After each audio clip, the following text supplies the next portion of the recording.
Vamos a leer el Evangelio según San Lucas en el capítulo 5, versículos 33 al 39. En aquel tiempo los fariseos y los escribas dijeron a Jesús: Los discípulos de Juan ayunan a menudo y oran, y los de los fariseos también. En cambio, los tuyos a comer y a beber.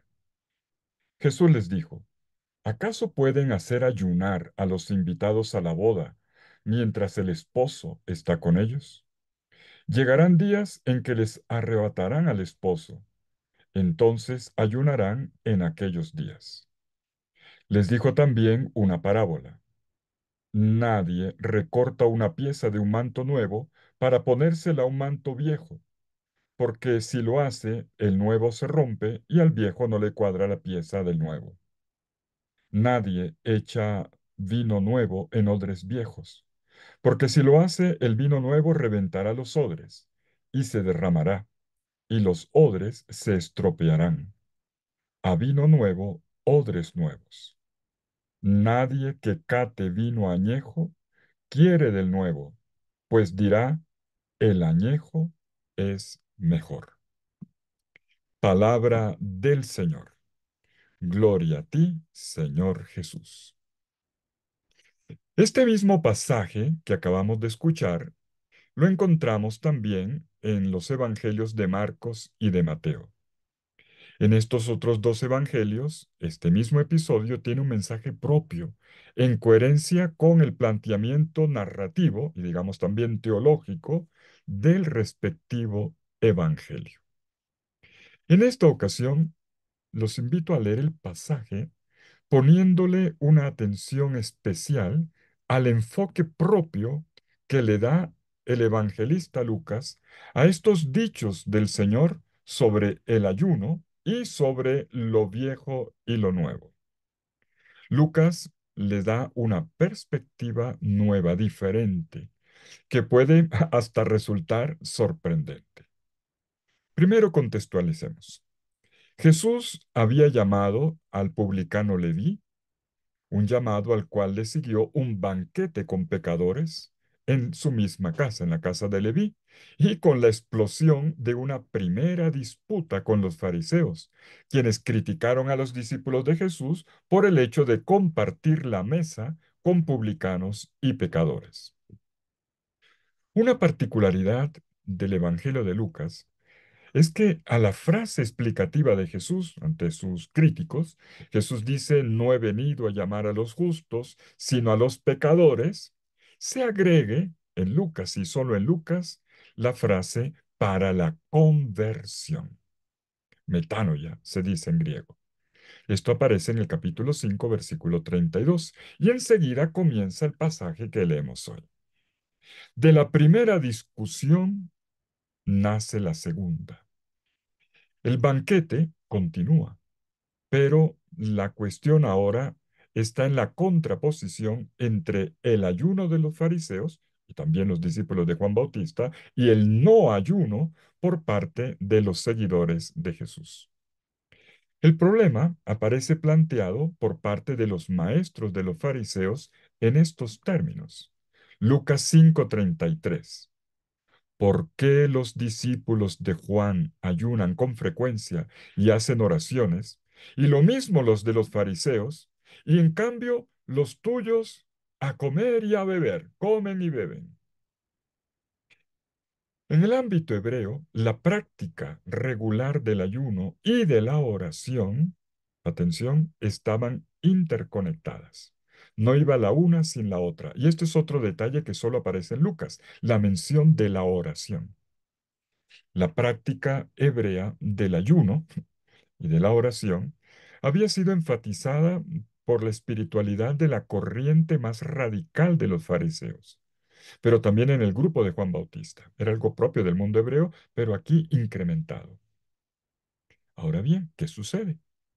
Jesús responde con una pregunta a la que invita, a través de la cual invita a reflexionar, a analizar la situación. Versículo 34. ¿Pueden hacer ayunar a los amigos del esposo mientras el esposo está con ellos. En esta versión de Lucas encontramos un detalle, otro más, que no está en el paralelo de Marcos.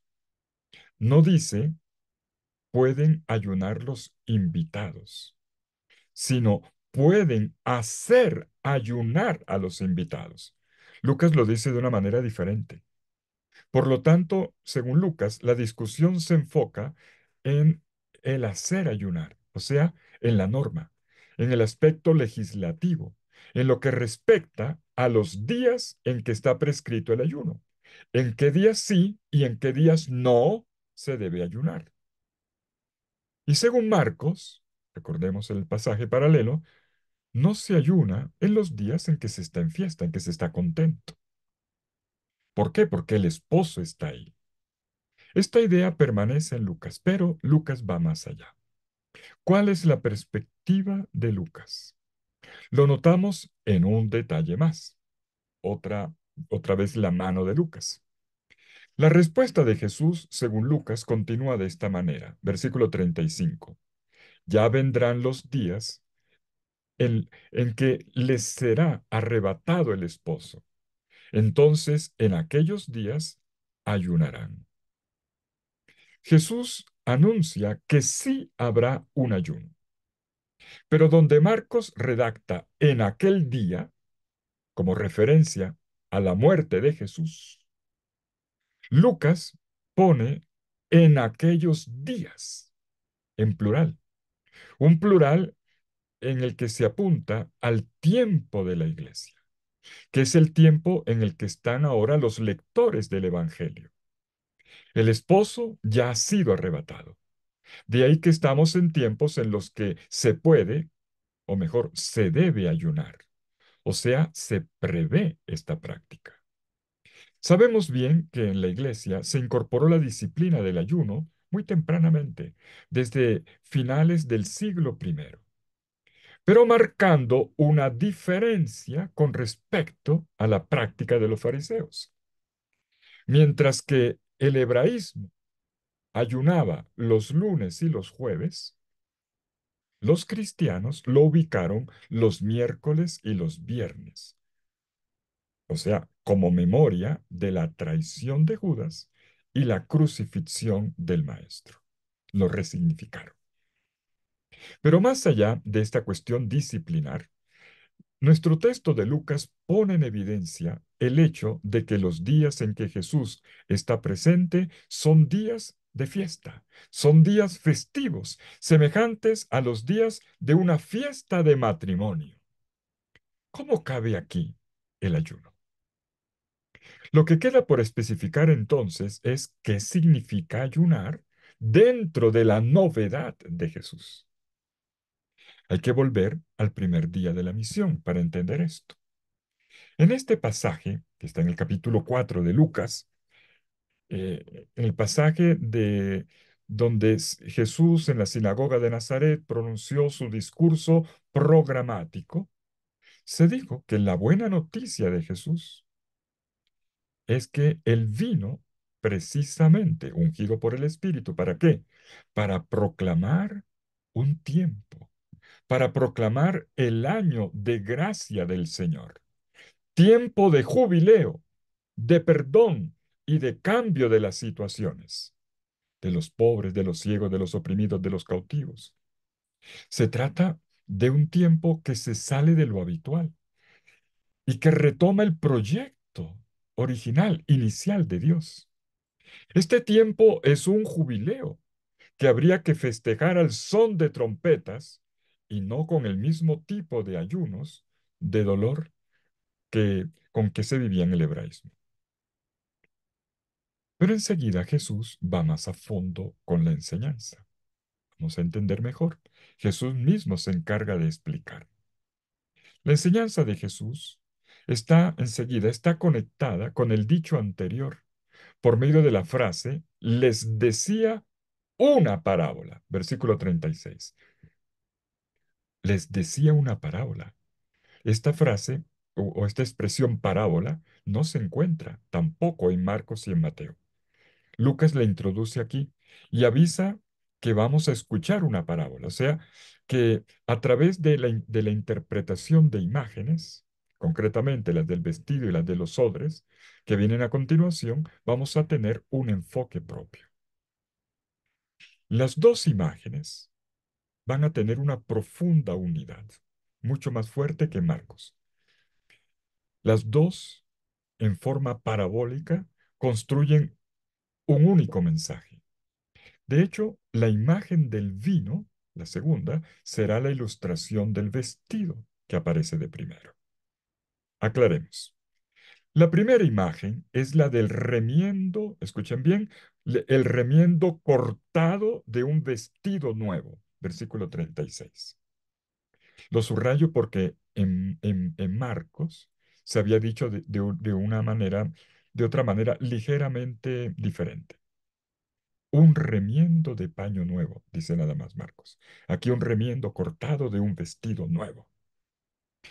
Suena parecido, pero no es igual. El procedimiento imaginado aparece como doblemente tonto, porque de esta manera no solo no se arregla el vestido viejo, sino que además se arruina el nuevo. El absurdo es evidente. La segunda imagen, la del vino, saca a la luz con mayor fuerza el contraste entre nuevo y viejo. Atención, para referirse a lo nuevo se usan dos palabras diferentes en griego, las únicas dos que hay en la lengua griega. El vino es cualificado con el adjetivo neos y los odres son cualificados con el adjetivo kainoi. No es el mismo término. Y sorprende todavía más la frase final de Jesús, la conclusión, en el versículo 39. El añejo es mejor. Christos, en griego, Christos. El vino añejo es mejor. ¿Qué quieren decir estas dos imágenes tan profundamente conectadas en el Evangelio de Lucas? Se trata de una paradoja. Por una parte, no hay incompatibilidad entre viejo y nuevo. Pero por la otra, no se puede retocar lo viejo con lo nuevo, así como tampoco integrarle, incorporarle así nomás a lo viejo lo que es nuevo. Con todo, el punto más importante está en los adjetivos. ¿A qué se refiere con lo viejo y con lo nuevo, doblemente explicitado? ¿Será que lo nuevo se refiere a las instituciones hebreas y lo nuevo a Jesús, insinuando de esta manera una incompatibilidad entre el movimiento de Jesús y el hebraísmo dentro del cual Jesús nació? Pues la frase final aclara, y aquí se excluye este posible dilema. No es que Jesús quiera introducir una polémica, con cierto aire de decepción, afirmando que el judaísmo sea caduco. No, Jesús no descalifica. Jesús no ha introducido aquí un pero de contraposición. Cuando lo quiere decir, lo dice. Y no es el caso aquí. Hay que leer más bien la frase final con cuidado. El añejo, el vino añejo, es mejor. Recordemos dos cosas. Primero, el contexto polémico de banquete, ayuno, y por otra parte, en segundo lugar, que Jesús le dio a esta enseñanza el carácter de parábola, como lo hemos subrayado. Valiéndose de dos dichos, el del vestido y el del vino, ahondó en la enseñanza acerca del ayuno. No se ha perdido de vista el tema. Hay que poner atención entonces para que leamos esta página con Lucas, con los ojos de Lucas, y no desde la versión de Marcos o de Mateo a la que ya estamos acostumbrados. Entonces, cuando leemos, le metemos aquí la interpretación de Marcos, y no, Lucas tiene una originalidad. En síntesis, ayunar cuando el esposo está presente sería como remendar lo viejo con lo nuevo, o como el vaciar vino nuevo en odres viejos, dos acciones ilógicas. Y en este contexto, lo nuevo alude al ayuno, y lo viejo y añejo que es de mayor valor, por eso añejo, a la presencia del esposo. Y, curiosamente, el calificativo mejor pertenece a lo viejo, especificado luego con añejo.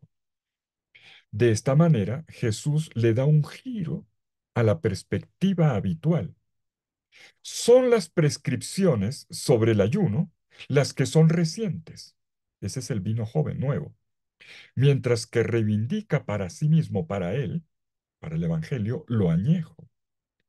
O sea, el núcleo fundante de la experiencia de Dios. El que viene de mucho más atrás, el que ha madurado en la historia. Y esto es previo a las prescripciones rituales.